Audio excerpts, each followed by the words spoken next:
What if one of the oldest texts in human history was never really trying to give us a date-by-date forecast of the future at all? What if it was doing something stranger, and in some ways, more disturbing?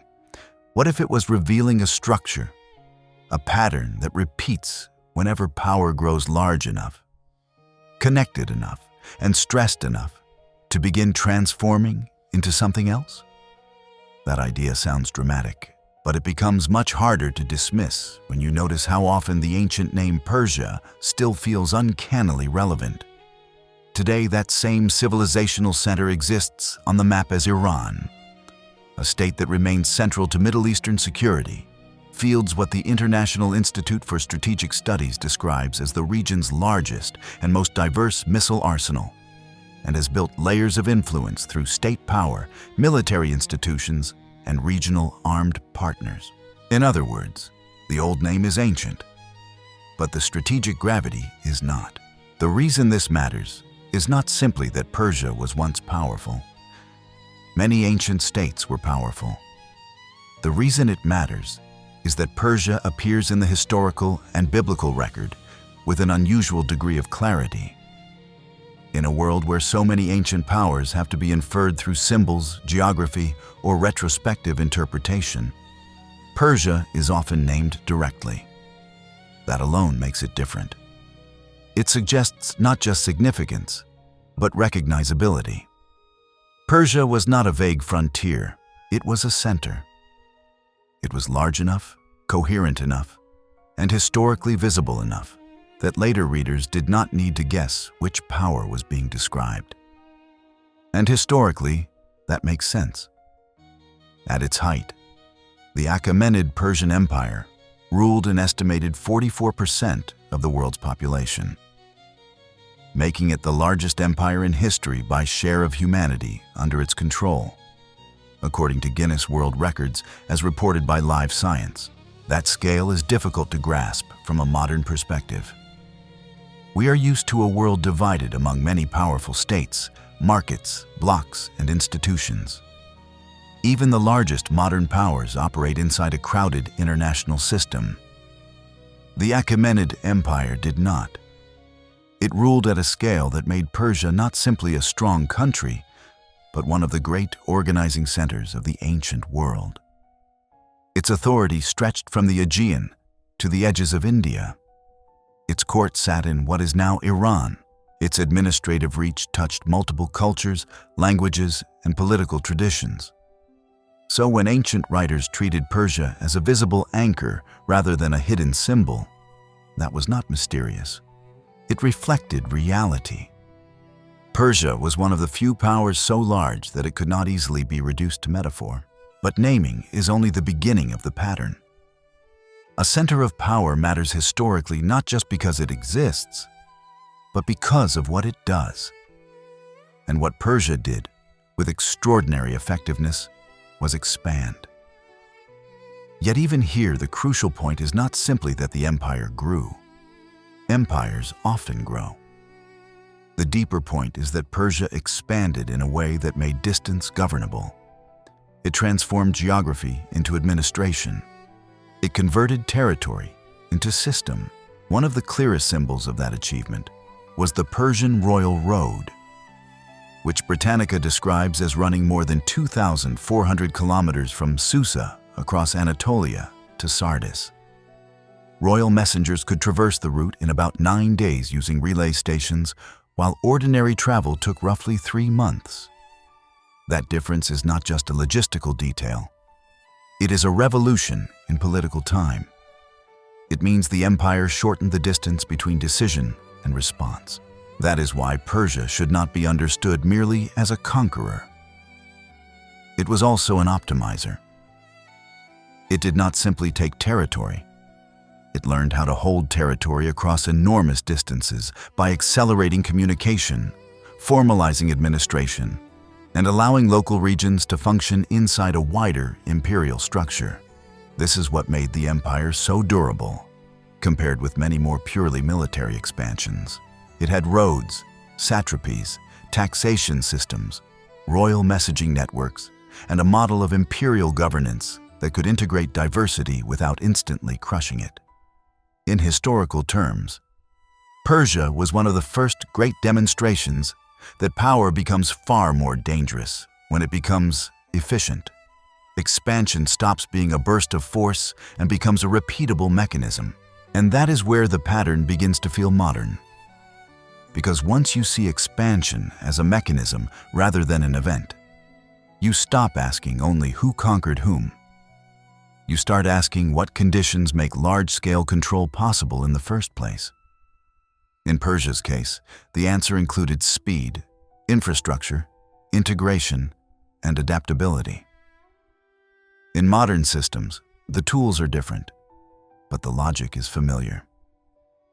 Digital networks replace courier roads. Financial channels replace tribute lines. Information architecture replaces stone relay stations. But the structural principle remains remarkably similar. A system expands successfully when it can move information, coordinate action, and project influence faster than the systems around it. That was true in the age of Darius, and it is still true in the age of satellites, cyber networks, and transnational finance. Yet power does not remain static once it reaches scale. It evolves. And one of the most important transitions in the life of any large system is the transition from centralized control to distributed influence.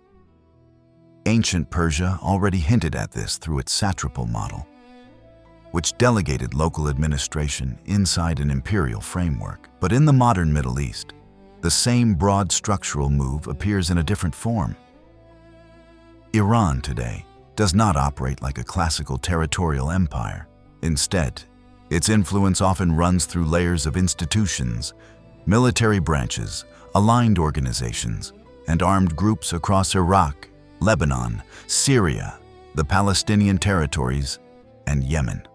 CFR's backgrounders on Iran's regional armed network and the IRGC describe exactly this pattern, showing how Tehran has projected influence through affiliated actors and the Quds Force, rather than through direct annexation. This matters because it changes the nature of power itself. Classical empires needed to occupy. Networked systems need to connect. Classical empires ruled by administration over land. Networked systems can shape events through partnerships, proxies, supply chains, financing, training, ideology, and synchronized pressure. That does not make them less powerful. In many circumstances, it makes them more flexible.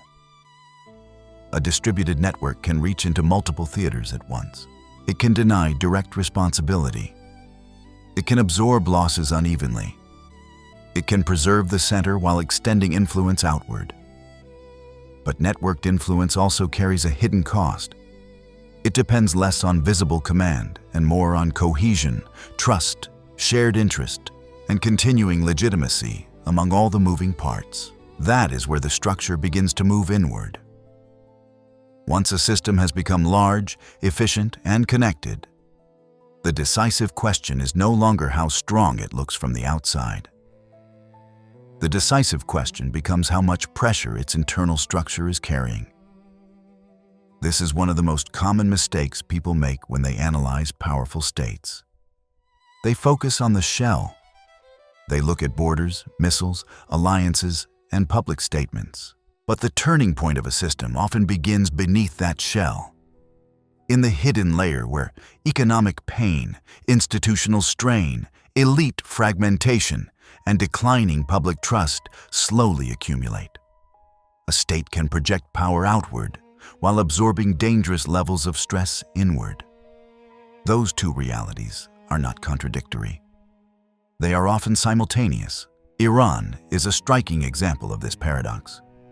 It remains one of the central actors in regional strategy, yet its domestic economy has been under sustained pressure.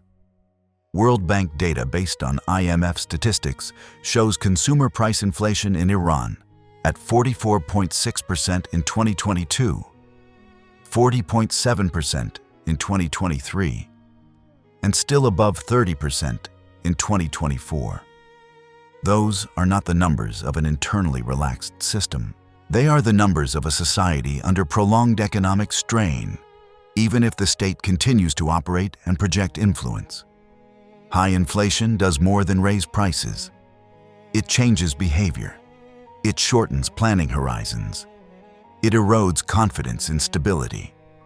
It teaches households and businesses to think in terms of survival rather than predictability. In that sense, inflation is not just an economic statistic. It is a structural signal, and once you begin thinking structurally, you realize that the outer map can stay the same while the inner resilience changes dramatically. Borders tell you where a system ends geographically.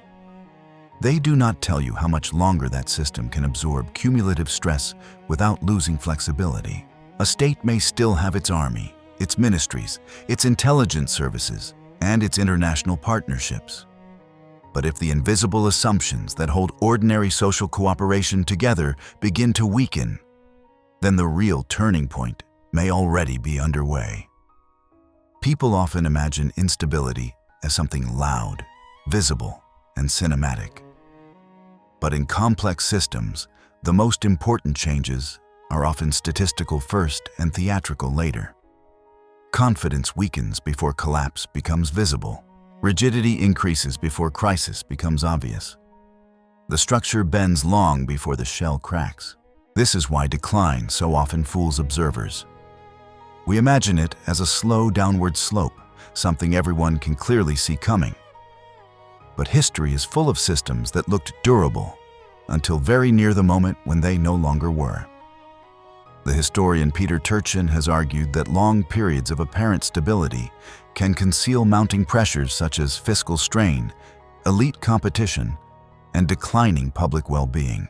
In that framework, visible failure often arrives suddenly, not because the causes were sudden, but because the system stored instability quietly for years before crossing a threshold.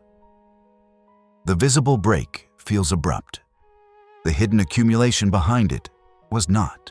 That distinction is crucial. Systems do not always fail when they first become weak. They fail when they lose enough buffering capacity that the next shock propagates instead of being contained. A society can survive inflation, sanctions, corruption, and rivalry for a long time if its institutions still have room to adapt. But once that room narrows, events that would once have been manageable become dangerous. This is how nonlinear failure works. Pressure accumulates gradually, but breakdown can arrive much faster than the earlier pace would suggest. The same logic appears in ecology, finance, engineering, and epidemiology. Complex systems often look stable until they no longer are. At that stage, public attention usually shifts to leaders. People start asking which figure is to blame, who might replace whom, and whether a leadership transition could restore order.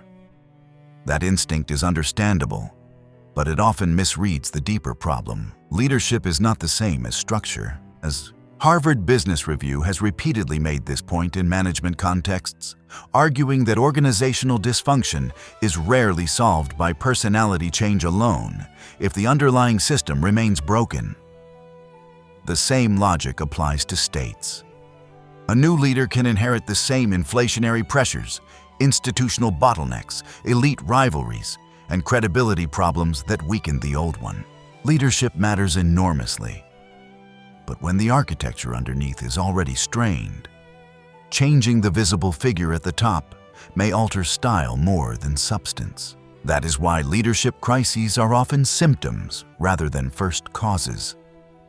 In a structurally healthy system, mediocre leaders can still preside over functioning institutions. In a brittle system, even capable leaders begin to look ineffective because the machinery below them converts decisions into conflict more easily than before. What the public often experiences as a crisis of leadership may actually be a crisis of structure rising into the visible layer. This is especially relevant in Iran today, where CFR has noted that a future leadership transition is widely seen as consequential but deeply uncertain, precisely because it would unfold under intense internal and external pressure.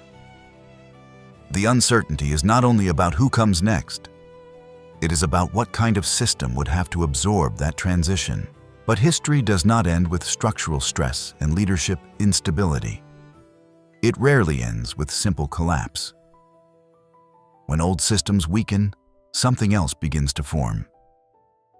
This is where many people misunderstand the logic of transformation. They imagine that the fall of an order produces a vacuum, and only later does something new appear. In reality, replacement often begins before the old framework is fully gone. New forms of authority start germinating in the cracks, sometimes as political movements, sometimes as religious renewal, sometimes as ideological realignment, sometimes as new media ecosystems, and sometimes as rival sources of legitimacy that initially look marginal. What changes first is often not the government, but the center of belief. Yuval Noah Harari's argument in *Sapiens* is helpful here. His central point is that large-scale human cooperation depends on shared beliefs, shared myths, and accepted, imagined orders. States, currencies, laws, and institutions function because enough people act as though they are real frameworks of obligation and meaning. That means power is never purely physical. It always depends partly on cognition and legitimacy. Armies can hold territory. They cannot by themselves guarantee meaning. Courts can issue rulings. They still depend on a culture that recognizes them as legitimate. Markets can process transactions. They still depend on shared trust. Once that cognitive support begins to move, history starts moving with it. This is one of the deepest truths in the entire pattern. The most powerful force in history may not be control alone, but belief. Control matters, of course. Coercion matters. Enforcement matters. But belief determines how expensive control becomes. A widely believed order governs more cheaply than a distrusted one. A socially legitimate system has deeper reserves of resilience than one running on fear, inertia, or compulsion. That means transformation often begins not with a change in borders, but with a change in what people think is morally real, historically inevitable, or worthy of obedience. By the time the visible structure responds, the underlying social universe may already be shifting. And now we arrive at the part of the pattern that feels most distinctly modern. In an ancient world, the transformation of one major center of power could reshape a region. In the modern world, it can send consequences through an entire planet. The IMF's World Economic Outlook emphasizes how fragile and interconnected the global economy has become. With growth slowing below its historical average and financial conditions, inflation expectations, commodity prices, and geopolitical fragmentation all influencing one another across borders. In a system like that, there are no truly isolated events. A regional conflict can become an energy shock. An energy shock can cause inflation elsewhere. Inflation can alter monetary policy. Monetary policy can change growth, debt costs, and political stress in countries far removed from the original event. This is why local crises no longer stay local for long. The same connectivity that allows systems to expand also allows instability to travel. Supply chains, capital flows, shipping lanes, digital information, sanctions regimes, energy markets, and transnational narratives all act as transmission channels. A disturbance inside one strategically connected region can ricochet through global systems in weeks or even days. That is not speculation. It is the normal behavior of an interdependent world. The world economy is not a set of sealed national containers. It is a network, and networks carry both efficiency and contagion. At this point, the full shape of the structure becomes visible. First, a center of power becomes clear enough to be named. Then, it expands through mechanisms of coordination and communication. Then, its influence evolves into wider networks. Then, internal stress begins to accumulate beneath the outer shell. Then that stress changes the physics of failure, making sudden rupture possible after long periods of apparent endurance. Then, leadership instability appears as a visible symptom. Then, new forms of authority begin emerging as shared belief and legitimacy shift. And because the wider world is deeply connected, the consequences spread beyond the original center. That is not a timeline in the narrow sense. It is a recurring structure. This is exactly the kind of logic complexity science is built to study. The Santa Fe Institute describes complex systems science as a field that draws from physics, biology, economics, networks, and social systems to understand emergence, nonlinear change, adaptation, and large-scale pattern formation.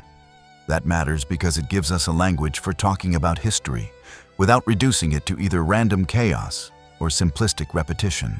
Different systems do not have to be identical to show related structural behavior. Ecosystems, markets, networks, and states can all display threshold effects, cascading failures, adaptive reorganization, and emergent order under pressure. Human history is full of those same dynamics.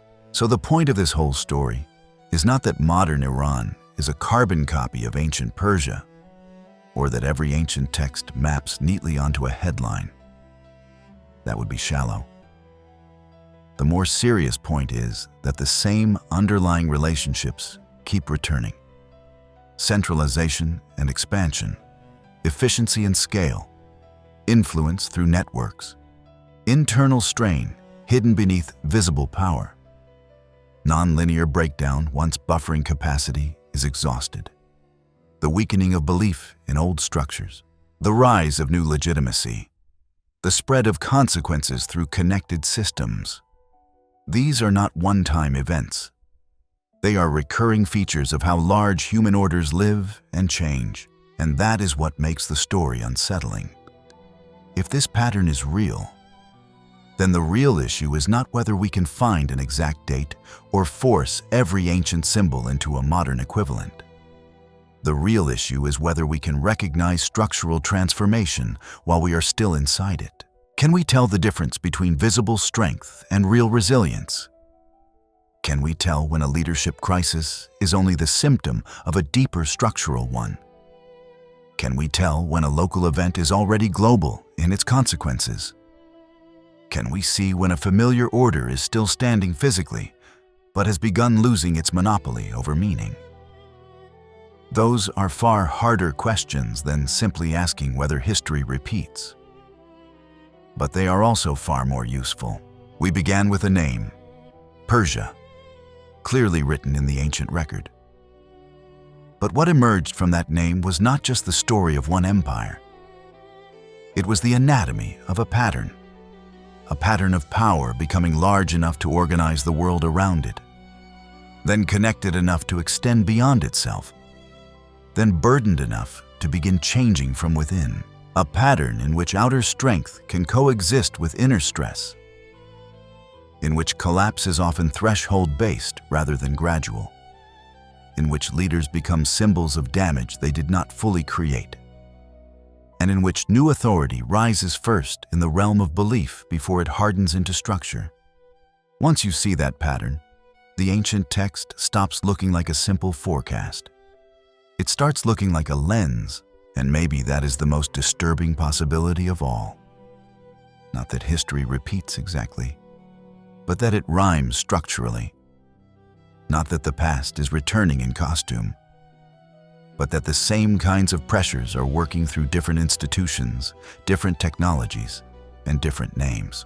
If power still expands, still connects, still accumulates hidden stress, still risks nonlinear failure, and still gives way to new forms of legitimacy, then the question is no longer whether the pattern exists. The question is where we are inside it now. Please let me know your thoughts in the comments. If you found this video even a little interesting, I would truly appreciate it if you could give it a like and subscribe to the channel. Thank you very much for watching until the end.